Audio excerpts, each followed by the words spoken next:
Hi, everyone, and welcome to the World Session for today, October 28th, 2025. Today, we're going to look at relationship, and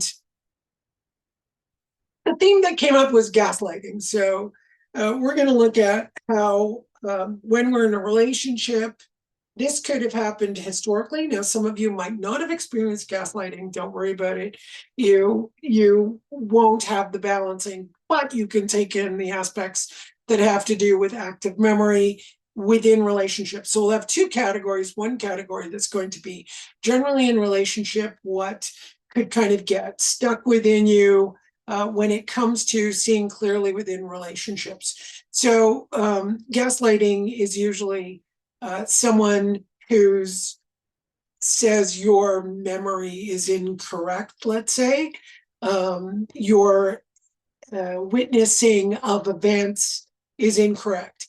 And that witnessing, let's say, you have an argument with someone and they slam the table, and then when the time comes to talk about it, say, well, you slammed the table, you even cracked the table. And they say, no, that never happened. And I'm right, it never happened, which means that the other person who witnessed it, who was there, they might go, but it did happen. Now, what do you do with that? What would you do with that kind of situation? Well, one of the things that we can do is look at the premise rather than the detail, right? So the detail is often, oh, I saw it like this. And the other person goes, but I saw it like this. I don't remember that. I remember that. And you're going to start arguing. When you could look at, well, what are we really talking about here? What are we really, really talking about here? We're talking about who's right and who's wrong. And if your memory is the one that you consider right and my memory is wrong, we can't operate that way. We can't have a relationship that way. You can't keep saying that my memory, the person who's experiencing gaslighting, my memory is always false. You can't live like that, right? It's not possible. That means the rules of the game are rigged, right? So if the rule of the game is I am always right, my memory is correct, and yours is incorrect. Okay, so now you might be feeling like you've known this in your life. This has happened in your life. I feel it happens very, very often.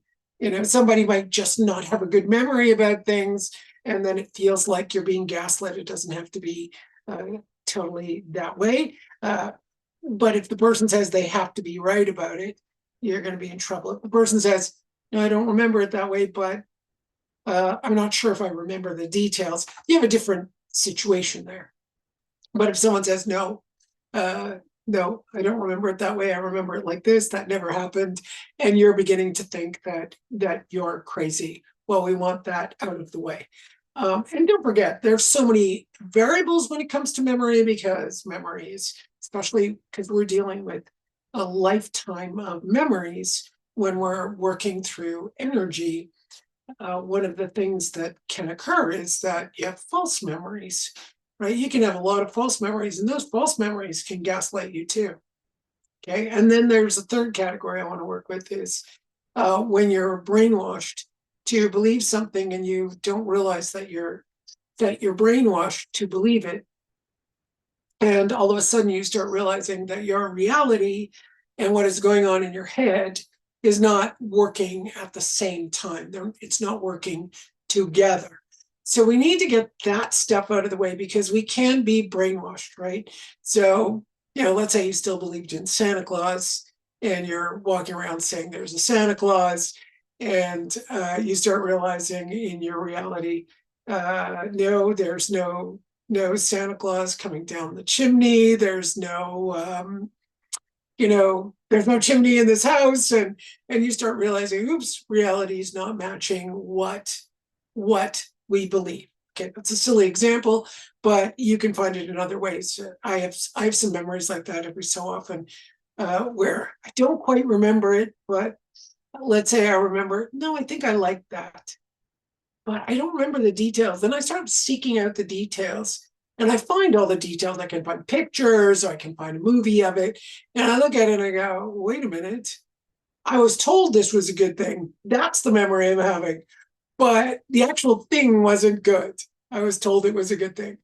But if I actually go back, it's no, that wasn't a good thing. That's why I don't even remember it, because it wasn't fun or it wasn't good or it wasn't interesting. But the memory is everyone thought it was. So something like a movie, right there, that somebody actually asked me this the other day. Did you like this movie? I snapped and said yes. And then I was sitting there going, wait a minute, I hardly remember that movie. And I started over the next couple of days looking up the movie and seeing it. And I'm like, oh my God, I hated that movie. And I'm like, geez, how is my memory remembering what people said about the movie rather than my experience of it? That was fascinating to me. So you can gaslight yourself in weird ways because you don't always know whether your memory is correct or not. I mean, obviously, I was like, yeah, I liked that movie, but then I had to jog my memory as to what the movie was. And once I did, I went, no, that's memory of the people who graded the movie and said it was a really good movie. But my watching of it, I never really paid attention enough to the movie. I could never watch it through. So I just let it go. All right. So we want to go through these things via the neuroplasticity and circulation in your brain. So we want to get all of the neurotransmitters. We want to make sure that all of the good stuff that you're eating is actually being absorbed by the brain. So you have better memory and a better capacity to, let's say somebody tries to gaslight. You have a stronger capacity to discern the gaslighting and figure out, look, are we having a communication here or not? If you need to be right all the time, well, maybe that relationship is over, or maybe it's limited, right? Because there are some relationships we cannot leave, right? There are some relationships we don't leave, like parents. We may not leave our parents. We have to, the part of the brain that says honor thy parents. When you separate, when you disassociate completely from your parents, that can cause damage in you. And so you still, doesn't mean you have to be with them or around them, but you can't completely disassociate from them, because matrix-wise, that can cause problems in your health, etc. That's the way it's purported to be through the matrix and through how the brain operates. Now, you can agree with that or disagree with it. It doesn't really matter. You can look around and see evidence that when someone completely disowns their family, the difficulties that are incurred when you disown your family. Yeah, you could have a dangerous family member, a difficult family member, and when you're around them, they're toxic and it's difficult. Well, you're going to find ways to limit contact with this person, or you might even completely disassociate from communication, but you may not. You will still honor that they are your parents. I hope that there's a discernment there, a factor where I know my parents are my parents. I know what I'm getting from them. Even though they're difficult, I might not be around. Like if you have a serial killer parent, you're not going to hang out with them. They'll probably be in jail. Probably, wouldn't go visit them too often. It would be difficult, right? And so now, of course, that's not the majority of people. The majority of us have the mirroring capacity where, not the mirroring capacity, the mirroring problem or projection problem or victim problem. Those things are difficult too to discern. So it's really, really incumbent upon us to understand, when am I projecting my subconscious patterns on someone else. So we want to make those clear. Where do we make that clear? Well, self-awareness. Self-awareness. When am I making a commentary about the weather, and when am I projecting? Well, it's a clear day with a few clouds. Temperature is cold and crisp, about 7 degrees out. It is cool. All right, that's a commentary on the weather. Oh, it's a horrible day because it's cold. That's projection, right? So I have a reason for why I'm going to think it's a horrible day. Oh, I hate cloudy days, or, the sky is blue, but oh my God, it's just terrible because there are no leaves, right? So that's going to be your projection onto the day. Yeah, your perspective of the day. So you can think about things in the way you look at other people. Am I projecting, or I'm just commenting on the behavior? It's going to be so helpful, right? So helpful. I also notice that people will say to someone, "You're complaining." Now, how do we know when someone's complaining or commenting on what is? Right. So if I say it's sunny out and wow, my elbow really hurts, are those complaints? A lot of people will say when you say something negative, you are complaining, right? It's a complaint. I kind of look at that and go, well, there are times someone has to say what's going on with them. They need to verbalize it. It's part of the human experience to verbalize. There's some people that are very proud that they suffer in silence. Okay, good for you. Sure. I don't know if that's something to be proud about or not. Of course, then there's the other extreme where someone's stating it all the time. And I've heard this comment: I need people to know what I'm experiencing.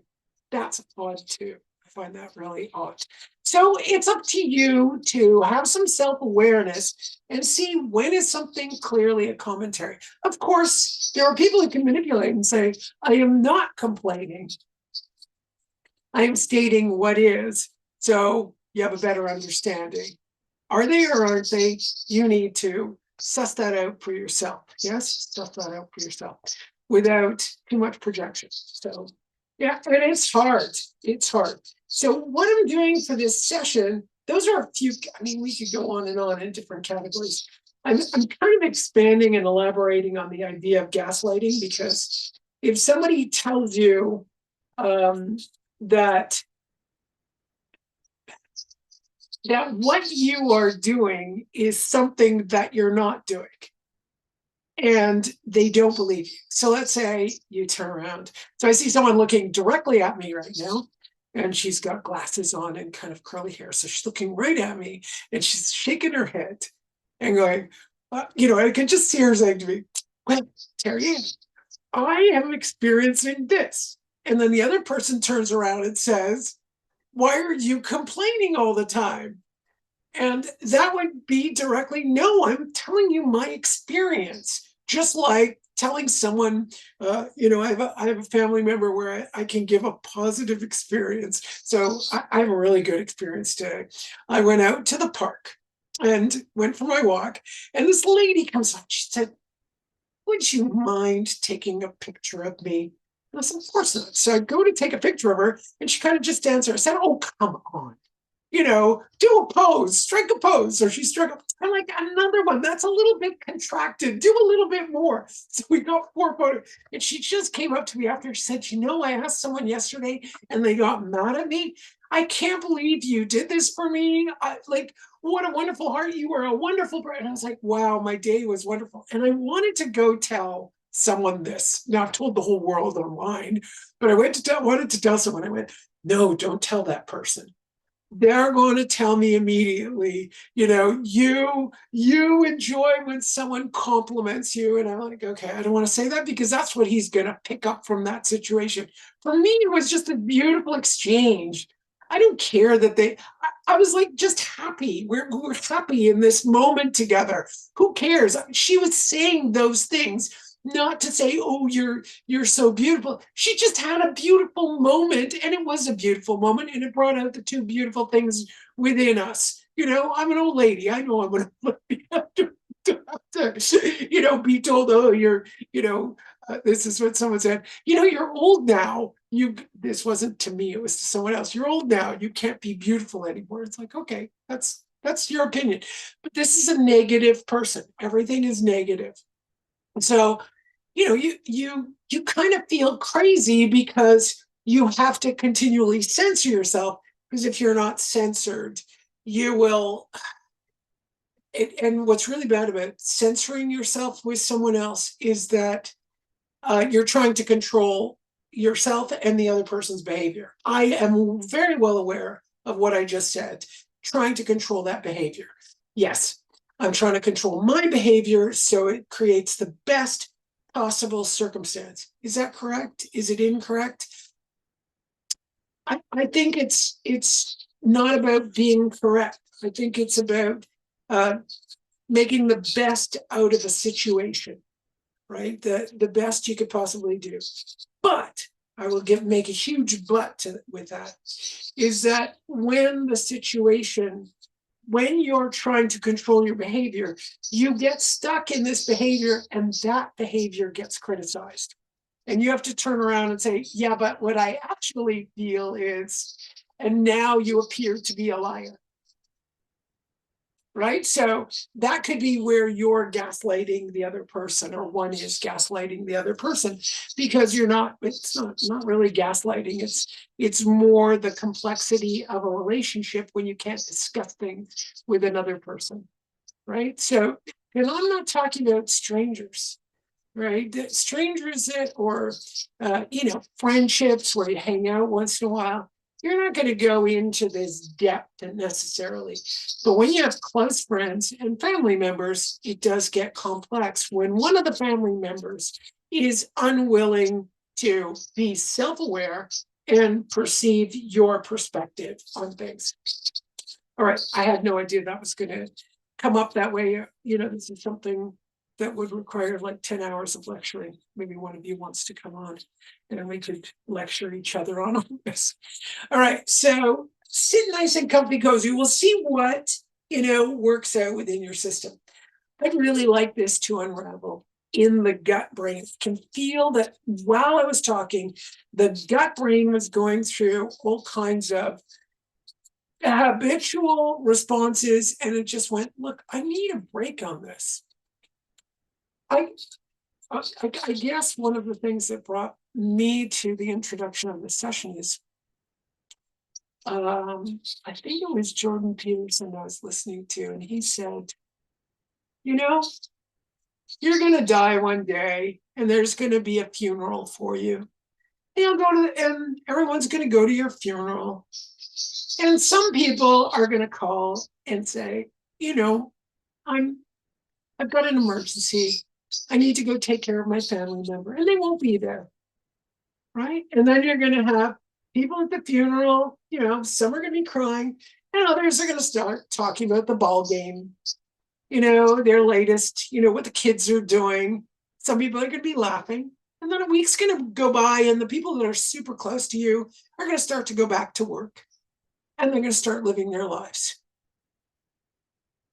And soon enough, you'll be thought of, and then you'll be forgotten, and you'll be thought of, and you'll be forgotten. So who are you living your life for? That's kind of what brought me to this, is how many things we complicate within our body mind, and we don't really sit back and go, I need to live this life for me. Now, that could mean spending a lot of time with family and friends and helping them out. But in all of that, you need to be living life for yourself, for the people that are, when you're living for yourself, I don't mean narcissistically selfish. I mean a healthy form of self-reflection where I'm living for myself. And in that, of course, I'm going to care for a lot of people. Of course, I'm going to help out a lot of people. Of course, I'm going to be part of the world. That's the best part of this. It's the best part. But if I'm living for them in hopes of getting a return, forget it. Forget it is what I could say. All right. So we want to unravel some of that in the gut brain. Now, some of you are well on your way. Some of you are isolated. Some of you are under the finger of others, and the rest of us, we're all in this mishmash of what's going on. Especially, when we're younger, we could be a little bit more selfish. Then later on, we kind of spread ourselves thin, and as we get older, we tend to realize, oh, I need to have my boundaries. I need to, evolve those things. Now, it doesn't matter where you are on this path. we can all use some unraveling of the confusion of self-gaslighting, gaslighting, self-manipulation, our own projections, and people who project into us. There are particular techniques I'm going to use for what is projected into us. We call that projected matrices, or you can call them entities, you can call them all kinds of things. So get ready to have a nice belly removal. You might have a massive poop, you might have a massive deflation, you might have some weight loss from this session. Let's go and take a deep breath, hold your belly, and we'll just allow this unraveling. And please remember, what I say here is not necessarily the truth. It's just seeking out bits and pieces of our confusions and allowing it to unravel in the body-mind. Your body-mind might take some pieces, might change the words around a little bit. That's fine. I can even feel my own body trying to figure out exactly where, like through the shoulders and through the breasts, through the abdomen. It's just bringing everything and trying to unravel it. Deep breath again. And let's do some patting everywhere. Let's get our bodies activated. Let's bring it all to life. We want the body to interpret all of this and dump it out. Figure out what it wants to do with it, what it wants to attain, how it wants to look at our relationships, and help us out. Okay? We're helping ourselves out. This is not about believing anything. This is not about formulating any ideas. This is about following these pathways so that we can just get it all unraveled. And then you come up a little bit more purely to the surface. Who is you? You don't know who is you. You are something that is housed in this body mind. Whatever is ego, whatever is your experiences. Well, a lot of people say my experiences make me. Meh, I don't think so. I really don't think so. But you want to believe that, that's up to you.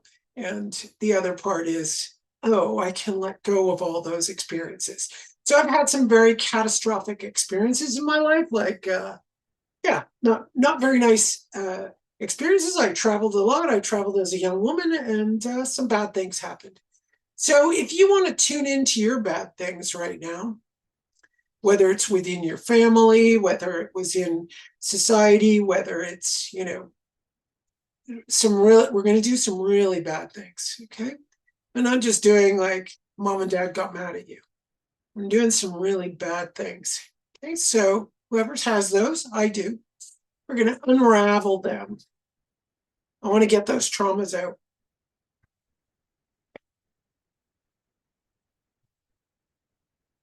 So I can feel a bit of a panic attack coming as this tries to move. And it doesn't have to have like anything complex. It can just be old stuff. So we're going back through history. So there could be bad stuff that happened through your family. There can be bad stuff that happened historically via 8th chakra, family history, or past life. So let's get those traumas out. These are a little easier to come out, I feel. So the ones that might be personal to this lifetime, they felt really strong. And the ones that feel like they're coming through levels, you might not even have the awareness. And some do. Some people dream about things that they never experienced. They have these really strange dreams about wars or people or things like that. And actually that can often be a past life or a mirror of a past life that needs to or is trying to find its way out of the system. All right, everyone, have a wonderful week, and let's see what comes up.